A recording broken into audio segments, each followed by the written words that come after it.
Hoy nos sumergimos en las profundidades del océano para explorar uno de los mayores enigmas de la vida marina, el antiguo tiburón megalodón y su sorprendente miedo. ¿A quién le tenía temor este colosal depredador de los mares? Acompáñenme en este viaje mientras desentrañamos los secretos que rodean a esta criatura legendaria y descubrimos qué ocultaba en las sombras del vasto océano. Prepárense para una inmersión en la historia de uno de los depredadores más asombrosos que haya existido. Bienvenido a lo nunca contado.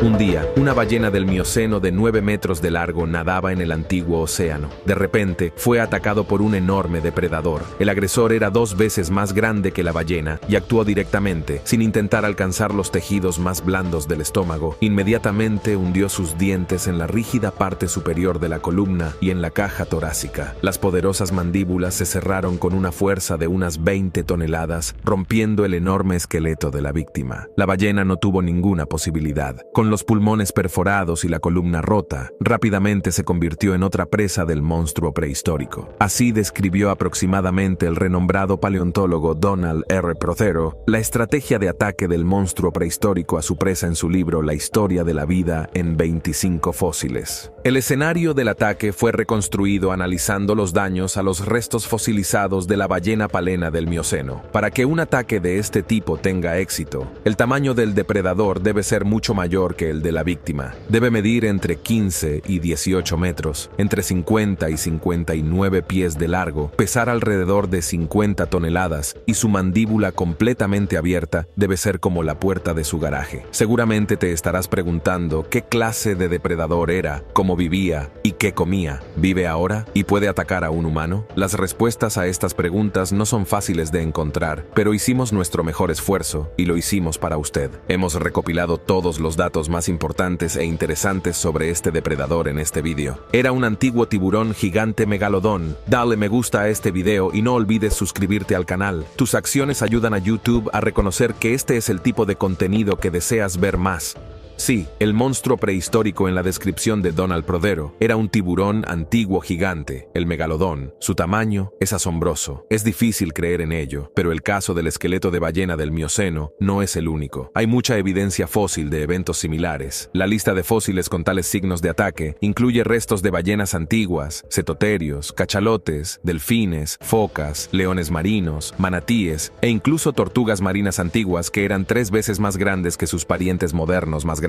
En todos los casos, la naturaleza del daño sugiere el enorme tamaño, masa y poder del megalodón. No tendría problemas para tragarnos a ninguno de nosotros, y un bote de dural o de fibra de vidrio sería solo una nuez con una cáscara delgada. Hoy en día, se necesitaría un pequeño barco militar con artillería y bombas de profundidad para combatirlo. Espera un minuto. El espectador atento podría decir, tengo una pregunta. Veo que había marcas en los huesos. Estoy de acuerdo en que fueron abandonados por un antiguo depredador gigante. Pero ¿por qué los científicos pensaron que se trataba de un tiburón? Había otros depredadores en los mares antiguos. ¿Por qué centrarse en el megalodón? Esa es una muy buena pregunta. Ahora obtendrás una respuesta y aprenderás el origen del nombre megalodón. Las marcas en los restos de antiguas criaturas marinas plantearon inmediatamente la siguiente pregunta. Para los paleontólogos que causaron estas lesiones, ¿a qué especie pertenece un depredador capaz de atacar y matar fácilmente a enormes ballenas? La respuesta no tardó mucho en encontrar. Desde hace mucho tiempo, los paleontólogos tienen a su disposición una gran cantidad de extraños fósiles triangulares. En 1667, el científico danés Nicolas Steno los reconoció como dientes de tiburón e incluso representó en papel la cabeza de un tiburón con esos dientes. Posteriormente, en 1863, el naturalista suizo Louis Agassiz le dio a este tiburón su primer nombre científico, Cartridon megalodon. La génesis del nombre es muy sencilla. Megalodon significa diente grande. Investigaciones adicionales permitieron determinar los hábitos de los megalodones, así como identificar el período de tiempo durante el cual existió la especie Cartridon megalodon. Las áreas de hábitat se determinaron analizando la geografía de los fósiles encontrados. Los resultados mostraron que los dientes de megalodón se pueden encontrar en todos los continentes modernos, excepto en la Antártida. Esto permitió concluir que el antiguo depredador estaba extendido por todo el mundo, excepto en las regiones polares modernas. Hablando de la Antártida, hoy nos parece bastante natural que no se hayan encontrado allí signos de megalodón. Sin embargo, en realidad no todo es tan obvio. Las excavaciones en la Antártida muestran que allí había un océano cálido. Aquí se han encontrado restos fosilizados de antiguos lagartos, aves y otros animales. En la antigüedad, había una vida próspera alrededor del Polo Sur. Bien podría haber existido allí un megalodón, pero el cambio climático lo impidió. Hace unos 40 millones de años, la región antártica comenzó a cubrirse de hielo. Después de 20 millones de años, es decir, al comienzo de la expansión del megalodón, las condiciones aquí claramente ya no eran las adecuadas para el depredador mesotérmico. Así apareció un punto ciego en el mapa del hábitat del megalodón. Entonces, hemos aprendido sobre el hábitat del megalodón. Pasemos ahora al periodo de tiempo. De acuerdo con la terminología moderna, podemos decir que megalodón vivió en la era cenozoica durante el Neógeno. Los fósiles más antiguos de sus dientes se encuentran en capas que datan del Mioceno temprano. Eso fue hace unos 23 millones de años. Los más jóvenes, si podemos decirlo así. Los fósiles se encuentran en sedimentos en el límite Plioceno-Pleistoceno, hace unos 2.6 millones de años. Como resultado, creemos que los megalodones vivieron hace entre 23 y 2.6 millones de años. Así, la zona de su hábitat cubría prácticamente todo el globo, a excepción de las regiones polares. Los datos sobre la hora y el lugar de habitación del megalodón se obtuvieron con bastante facilidad. La parte realmente interesante comenzó tratando de determinar el tamaño, la masa, la velocidad de movimiento y la fuerza de la mandíbula del megalodón. Todas estas cosas son necesarias para comprender el papel del megalodón en las antiguas cadenas alimentarias. La complejidad de la cuestión radica en el hecho de que solo los dientes de megalodón siguen siendo la principal fuente de información. Nadie ha visto nunca un megalodón vivo y ni siquiera se encontró un esqueleto completo. Solo hay una columna vertebral parcialmente conservada, excavada en 1926 en Bélgica, y los restos de una columna descubierta en Dinamarca en 1983. Con tal escasez de datos brutos, uno solo puede sorprenderse ante la perseverancia y el ingenio de los investigadores que lograron restaurar la apariencia del megalodón, sus características físicas, su dieta, sus patrones migratorios y otros detalles de la vida. Veamos qué tenemos hoy sobre el megalodón. Empecemos por sus datos físicos. La principal herramienta para su determinación es la extrapolación de las relaciones entre los parámetros de los dientes y el tamaño corporal de sus parientes modernos. Los datos de los grandes tiburones blancos se utilizan con mayor frecuencia para este fin. Se supone que el megalodón tenía la misma relación entre el tamaño del diente y las características esqueléticas, y sus parámetros fisiológicos se calculan sobre esta base. Según los resultados de una investigación publicada por Science Advances en 2022, tenemos el siguiente retrato del megalodón. La longitud del ejemplar adulto oscila entre 16 y 22 metros, 52 a 72 pies. La cabeza del megalodón era del tamaño de un camión pequeño de más de 4.5 metros 15 pies de largo. Tenía una aleta trasera de 1.6 metros de alto y una cola de 4 metros de alto, como un Boeing 737. Esto significa que se necesita un vagón de ferrocarril para transportar un megalodón adulto. Sería difícil cargar un tiburón enorme allí, pero habría que cortarle el lomo, la aleta y la cola. De lo contrario, no se permitiría el transporte debido a restricciones de altura. Después de conocer el tamaño del megalodón, es probable que alguien se pregunte, ¿por qué crece hasta 22 metros, 72 pies? ¿Cuál es el secreto de su tamaño?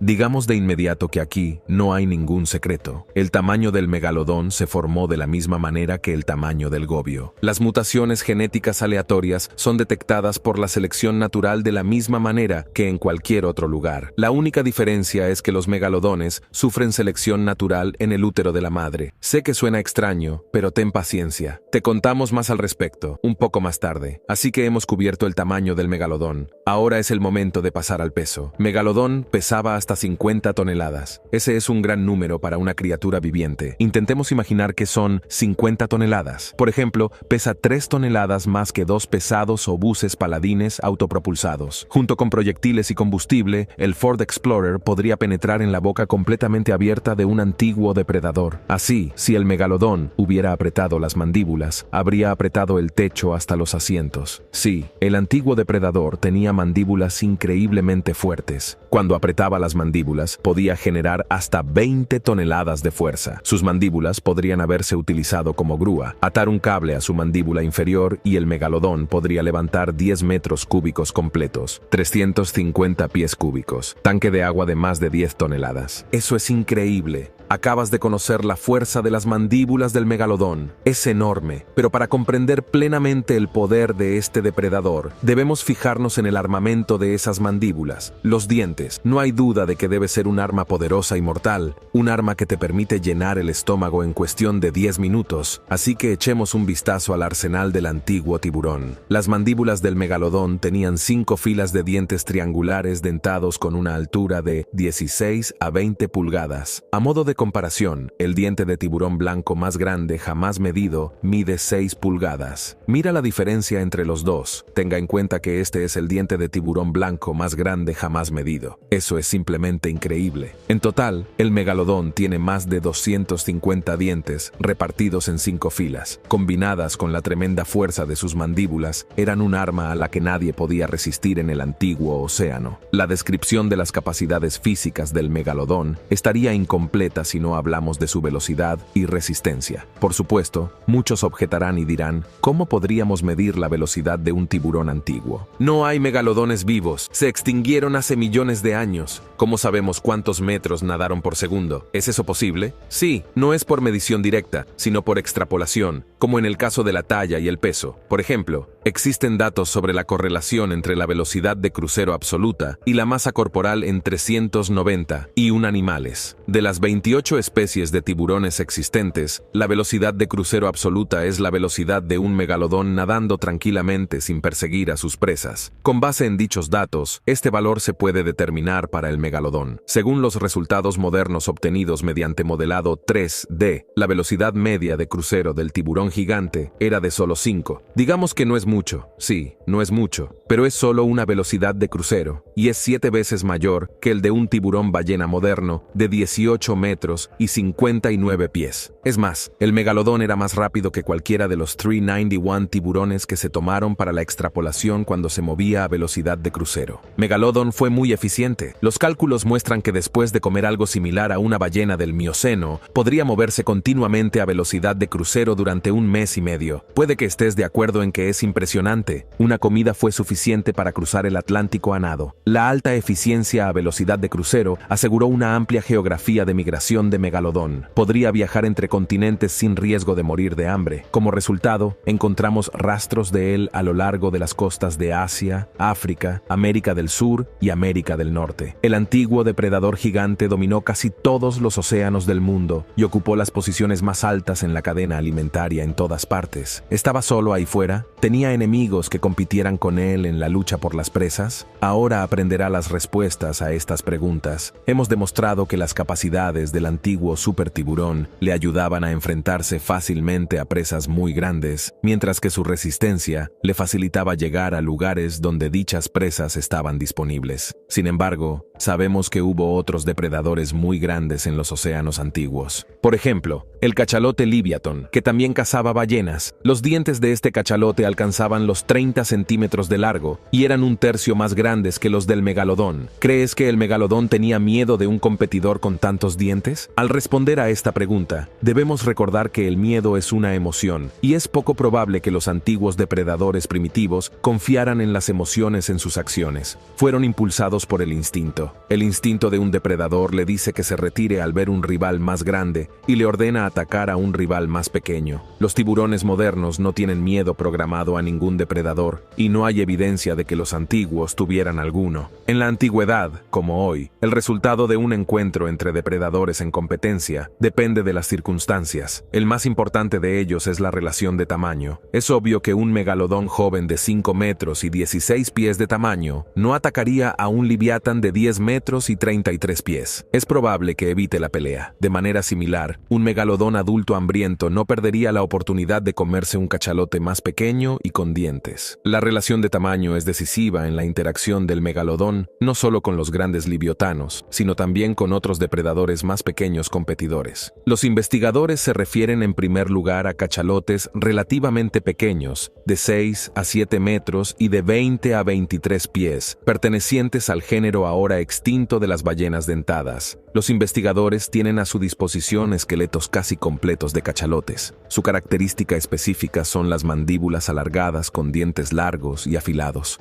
La forma de la mandíbula es buena para capturar y retener presas proporcionadas, pero no es adecuada para atacar un objeto mucho más grande. Esto significa que estas antiguas ruedas de esperma solo eran peligrosas para los megalodones jóvenes. Atacando a un adulto, podrían dañarle las aletas y la cola, pero nada más. Lo mismo ocurre con las presas. Los competidores del megalodón podían cazar los mismos animales que él, pero nuevamente con una corrección de tamaño. Por ejemplo, mientras que una ballena barbada de 10 metros de largo y 33 pies es un bocado para un megalodón, no es una buena presa para sus competidores. Necesitan algo de la mitad de ese tamaño. En general, la proporción entre el tamaño del depredador y la presa juega un papel importante. Gracias a ello, existe un nicho específico para los megalodones adultos, pero para los animales jóvenes y en crecimiento, la situación es diferente. El objetivo de caza más popular es el Cetotherium. Esta es una ballena barbada relativamente pequeña, un filtrador de sangre caliente que se alimenta de krill. El tamaño máximo de Cetotherium es de 6 a 7 metros, lo que los convierte en una presa conveniente no solo para el megalodón, sino también para depredadores como el Alophiciter, Brigmophyseter, Zygophyseter baroli, Leviathan melville. Seguramente te estarás preguntando cuál de ellos tiene más éxito en la lucha por la presa. Hay una respuesta a esta pregunta. Sigue mirando y aprenderás sobre esto. Megalodón tenía las mayores posibilidades de éxito en el ataque al Cetotherium. Todas las ballenas barbadas perderían porque respiraban aire. Megalodón, a diferencia de ellos, podía permanecer bajo el agua durante cualquier periodo de tiempo y no abandonaría la persecución por falta de oxígeno. Además, el arsenal táctico de Megalodón era más amplio que el de sus competidores. Podría atacar desde arriba, desde un lado, pero lo más importante es que la forma de su cuerpo permitía realizar un ataque muy poderoso desde abajo. En este caso, la víctima recibió un fuerte golpe que le aplastó la columna. El megalodón utilizó entonces sus famosas mandíbulas y la pelea terminó muy pronto. Las ballenas barbadas, rivales del megalodón, eran incapaces de realizar tal ataque debido a la forma inadecuada de su mandíbula. Su forma estrecha y alargada era más adecuada para agarrar, sostener y arrancar un fragmento del cuerpo de la presa, pero no para golpear. Obviamente, las ventajas descritas ayudaron al megalodón no solo en los ataques al Cetotherium, sino también en la lucha contra las ballenas barbadas y otros depredadores. Siempre tuvo más posibilidades de comer que de ser comido. ¿Qué vemos al final? ¿Podemos estar seguros de que el antiguo tiburón gigante fue acabado por sus competidores? La respuesta es no. Los competidores no pudieron luchar contra el megalodón, en cambio, se extinguieron con él. Dicho esto, el hecho de que existieran otros grandes depredadores oceánicos solo nos dice una cosa: Megalodón tenía sus competidores. Es difícil decir cuán peligrosos eran, pero a juzgar por los millones de años de convivencia, la amenaza no fue fatal. Además, el megalodón prosperó, lo que indica la existencia de ventajas competitivas. No es difícil adivinar que las principales ventajas del megalodón provienen de su tamaño. Megalodón era el más grande y poderoso de los depredadores del mar. Gracias a su tamaño, el megalodón adulto se alimentaba de lo que estaba fuera del alcance de sus competidores. Se enfrentó fácilmente a la presa más grande de su época y como resultado obtuvo dos ventajas competitivas notables. La primera ventaja es obvia y fácil de establecer mediante lógica simple. De hecho, ya sabemos que en la época del megalodón había animales muy grandes. En los océanos antiguos, Megalodón podía enfrentarse a los más grandes, mientras que otros depredadores, aunque cazaban la misma especie, tenían que elegir ejemplares más pequeños. Esto significa que había presas que solo cazaba el Megalodón. Como resultado, tenía alimentos a su disposición, lo que claramente es una ventaja en la lucha por la vida. La segunda ventaja no es tan obvia y se descubrió solo después de analizar las características del cuerpo del Megalodón, así como de estudiar los datos sobre el contenido calórico de su dieta.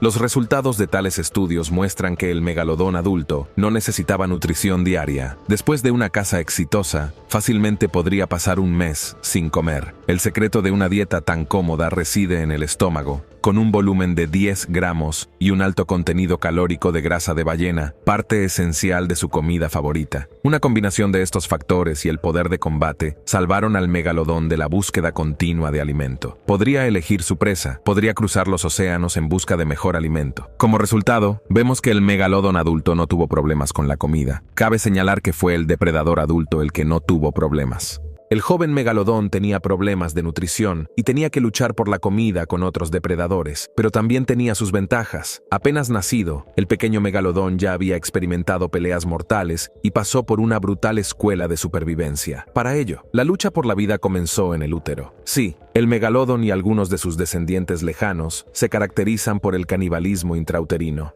Esto significa que los depredadores no nacidos se comen a sus hermanos más débiles en el útero. Así, la selección natural comienza antes del nacimiento y solo los ejemplares grandes y más fuertes entran al océano. Por cierto, el canibalismo intrauterino se considera una de las razones del tamaño gigante del megalodón. Con este patrón reproductivo, la descendencia crece y tiene más posibilidades de sobrevivir en el entorno implacable del antiguo océano. Como resultado, se forma una población competitiva de los principales depredadores. Hoy estamos seguros de que los competidores no fueron la causa de la extinción del megalodón. Entonces, ¿por qué se extinguieron? Nadie sabe la respuesta exacta, pero existen algunas hipótesis interesantes. Sigue mirando y descubrirás por qué el antiguo tiburón gigante ya no se encuentra en los océanos actuales. En primer lugar, hay que decir que hasta la fecha no se ha identificado ninguna razón concreta y decisiva para la desaparición de los megalodones. Durante su existencia, no hubo desastres globales devastadores. La Tierra no chocó con asteroides. No hubo datos sobre la erupción de supervolcanes. No había nada que condujera a una rápida muerte masiva del superdepredador. El megalodón se extinguió gradualmente y varios factores contribuyeron a su completa desaparición. El cambio climático y el cambio del nivel del océano se consideran las razones más graves. Ambos procesos no funcionaban a favor de Megalodón. El clima se estaba volviendo más frío y el nivel del océano bajaba. El primer proceso fue perjudicial para el Megalodón porque se supone que, al igual que el tiburón blanco moderno, era un mesotermo. La temperatura corporal de estas criaturas puede aumentar a través del metabolismo, pero no tienen ningún mecanismo de control y no pueden mantener una temperatura constante. Por lo tanto, cuando la temperatura exterior desciende durante largos periodos de tiempo, los mesotermos tienen una temperatura corporal promedio más baja, lo que resulta en un metabolismo más lento y una marcada disminución en la tasa de crecimiento. En el caso de los megalodones ocurrió lo mismo. Crecieron más lentamente, alcanzaron la madurez sexual más tarde y, como consecuencia, eran menos. La caída del nivel del océano también afectó a la población. El hecho es que los jóvenes megalodón nacieron en zonas cálidas y poco profundas esparcidas por los océanos del mundo. Como resultado de una disminución gradual del nivel del océano, el número de estos viveros originales comenzó a reducirse, lo que inevitablemente condujo a una reducción en el número de especímenes adultos. Otra de las posibles razones de la extinción de los megalodones puede ser la paulatina desaparición de la comida principal en el menú del megalodón. Los científicos han detectado la extinción gradual de las ballenas balinesas del Mioceno, que se produce simultáneamente con la extinción del megalodón. Así, durante la época del Pleoceno, el número de especies de ballenas disminuyó de 60 a 40, a medida que su alimento también comenzó a desaparecer. La ciencia ha demostrado que el objeto de caza más importante de los megalodones, la ballena barbada, el Cetotherium, se extinguió hace entre 5.3 y 2.5 millones de años. Se trata de un período cuyo final coincide con el período de extinción del megalodón. Este hecho hace convincentes las hipótesis de una conexión entre estos procesos, como una fuerte relación entre el número de ballenas y los superdepredadores. Un descubrimiento reciente del grupo de investigación Pimeyento, liderado por el Dr. Catalina Pimeyento, apoya tal hipótesis. El grupo descubrió un evento de extinción no identificado previamente entre mamíferos, aves marinas, tortugas y tiburones de megafauna marina. El momento de este proceso coincide con la extinción del megalodón. No se extinguió solo. Junto con él, un tercio de otras grandes criaturas marinas desaparecieron de la Tierra. Desaparecieron especies de grandes manatíes y balienadas. Al menos el 43% de las especies de tortugas marinas, el 35% de las aves marinas y el 9% de los tiburones se extinguieron. Esto inevitablemente socavó la base de presas de todos los grupos de edad del megalodón, lo que a su vez redujo drásticamente su número total. Posteriormente, combinado con otros factores, esto condujo a la extinción completa del megalodón. Por tanto, hubo razones para la extinción, pero se desconoce cómo sucedió realmente. Una cosa sabemos con certeza: Megalodón surgió, reinó en el antiguo océano durante varios millones de años y luego desapareció gradualmente. Eso es lo que dice el registro fósil. Lo único que podemos tocar, pesar, medir todo lo demás es una hipótesis. Algunas de ellas están confirmadas, otras son rechazadas por nuevas investigaciones. Esta es la lógica de la investigación científica, donde siempre hay lugar para el misterio. Megalodón tiene muchos de esos misterios. Los investigadores están tratando de resolver algunos de ellos, mientras que otros misterios despiertan la imaginación de personas alejadas de la ciencia. Estos últimos no quieren creer que el superdepredador gigante haya desaparecido irreversiblemente y suponen que todavía quedan megalodones milagrosamente conservados en algún lugar del océano. Como prueba citan publicaciones en los medios de comunicación, imágenes de aficionados e incluso imágenes de satélite. Dos películas desempeñan un papel especial en el revuelo en torno a Megalodón. Megalodón, la nueva evidencia, y Tiburón de la oscuridad, la ira del submarino. Ambas películas están filmadas como documentales y han causado una gran impresión. Los fanáticos de las películas decidieron que la verdad sobre los megalodones les fue ocultada deliberadamente. El caso dio un giro serio y la comunidad científica recogió nuevos datos sobre Megalodón. Como resultado, se encontró que las películas sensacionales sobre Megalodón son pseudodocumentales, con gráficos por computadora y actores. En cuanto al resto de las diversas pruebas publicadas en Internet, es el resultado de editar ficción e interpretar arbitrariamente eventos para aumentar la popularidad del sitio. La posición de la comunidad científica sobre el misterio de este megalodón no ha cambiado. No hay información confiable sobre los megalodones que viven en la actualidad. Los megalodones se extinguieron hace más de 2 millones de años. Bueno, si no lo hubieran hecho, ¿qué veríamos ahora? Hagamos un experimento mental y respondamos esta pregunta por nosotros mismos. Supongamos que hubiera una población de antiguos depredadores gigantes en la Tierra para sobrevivir. En primer lugar, necesitarían algo que comer y un lugar donde reproducirse de forma segura. Y todo esto tendría que ocurrir según sus instintos y en determinadas condiciones climáticas. Comencemos con el pan de cada día y veamos si el océano del mundo moderno es capaz de alimentar al menos a un pequeño número de megalodones adultos. Como ya sabéis, el principal objeto de su caza eran las ballenas. Hoy en día, el animal más grande del planeta, la ballena, también es apto para este papel. El número de ballenas de todas las especies es de aproximadamente 1.300.000. Esto es suficiente para proporcionar alimento a un cierto número de supertiburones antiguos, con la regulación tradicional del número según el patrón de presas de los depredadores. Sin embargo, en las condiciones modernas, este patrón habría sido una gran sorpresa para el megalodón. Resultaría ser no solo un depredador, sino también una presa. Un megalodón adulto podría haber sido atacado por orcas. Imagínese qué escena tan espectacular habría sido. Orcas de 310 metros y 33 pies, atacando a un megalodón de 20 metros y 66 pies de largo. De tamaño inferior, las orcas tienen una ventaja decisiva: la capacidad de cazar en grupo. Distraer y atacar hábilmente a un trío de orcas infligiría un daño cada vez mayor al gigante. Como resultado, incluso un solo depredador muy fuerte casi no tiene posibilidades de sobrevivir en tal batalla, pero tenemos que darle el debido respeto al megalodón. Cualquier orca que perdiera la vigilancia y se separara de la manada habría sido presa fácil del megalodón. Así es la vida en el océano. Ahora, respondamos la pregunta: ¿qué pudo haber observado la gente? ¿Habríamos descubierto el megalodón? Por supuesto que lo haríamos. Los megalodones deberían estar justo al lado de las ballenas. La gente lleva mucho tiempo cazando ballenas. Los biólogos los han estado observando, pero nunca se han visto megalodones alrededor de las ballenas, aunque ciertamente habríamos visto las grandes escenas de los gigantes persiguiendo y peleando. Además, la gente ha estado estudiando a las orcas durante mucho tiempo, y seguramente se habrían registrado escenas de ataques de megalodones. Aquí hay una clara contradicción entre cómo debieron ser las cosas si Megalodón estuviera vivo, y lo que vemos en la realidad. Hay algo más que faltaría. Si el megalodón estuviera vivo, estaría rodeado de ballenas. Pero las ballenas son atropelladas por barcos con bastante frecuencia. La tasa de mortalidad promedio de las ballenas azules por colisiones con barcos es de 1.2 por año. Las colisiones sin víctimas mortales son mucho más comunes. Entre el grupo de ballenas mejor estudiado en el Golfo de San Lorenzo, alrededor del 9% tiene cicatrices, obviamente por colisiones con barcos. Es decir, vemos que las presas más probables chocan regularmente con los barcos, pero no se registran colisiones entre los barcos y el cazador. Esa es otra contradicción entre la suposición y la realidad. Hemos descubierto que, en las condiciones actuales, la interacción de un megalodón adulto con presas y depredadores competidores definitivamente habría llevado a las consecuencias observadas. Hablemos ahora del proceso reproductivo. Como se mencionó anteriormente, los jóvenes megalodón nacen en una especie de guardería. Deben ser áreas grandes, cálidas y relativamente poco profundas. Estas áreas suelen estar ubicadas en zonas tropicales y subtropicales, cerca de costas habitadas. Si el megalodón existiera hoy en día, los marineros y habitantes de dichas costas disfrutarían de un espectáculo asombroso.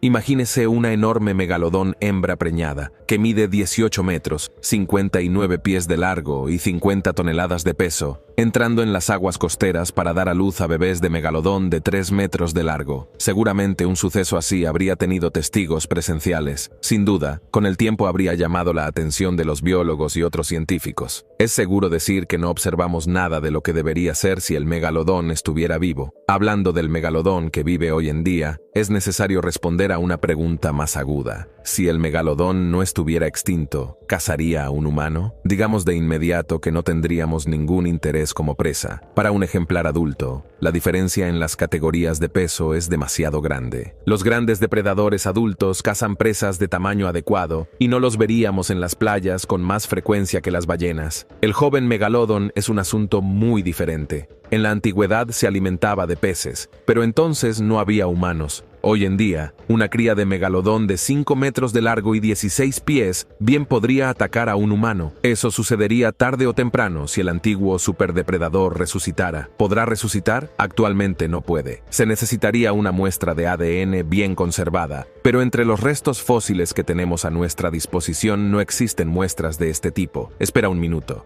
El espectador atento podría decir que hoy no tenemos ADN, pero quizás mañana aparezca una muestra adecuada. ¿Qué pasa con la resurrección? En ese caso, teóricamente, la reactivación del megalodón es posible con el ADN. Sin embargo, no debemos apresurarnos a sacar conclusiones positivas. Gracias a la tecnología moderna, los expertos ahora pueden extraer y analizar el ADN de los huesos y dientes de seres vivos muertos hace mucho tiempo. Sin embargo, los métodos existentes tienen limitaciones. Se cree que entre 2 y 2.6 millones de años, el ADN antiguo se fragmenta tanto que es imposible restaurar su integridad. La reconstrucción del megalodón requiere ADN completo e intacto. Pero sabemos que el megalodón se extinguió hace unos 2.5 millones de años. En consecuencia, prácticamente no hay posibilidades de encontrar ADN de megalodón intacto. Si ocurre un milagro y tenemos la suerte de tener a nuestra disposición el ADN completo del megalodón, no significa que se recuperará instantáneamente. Hay muchos problemas prácticos y éticos en este camino. Debe tenerse en cuenta la diferencia entre un solo ejemplar y una especie entera.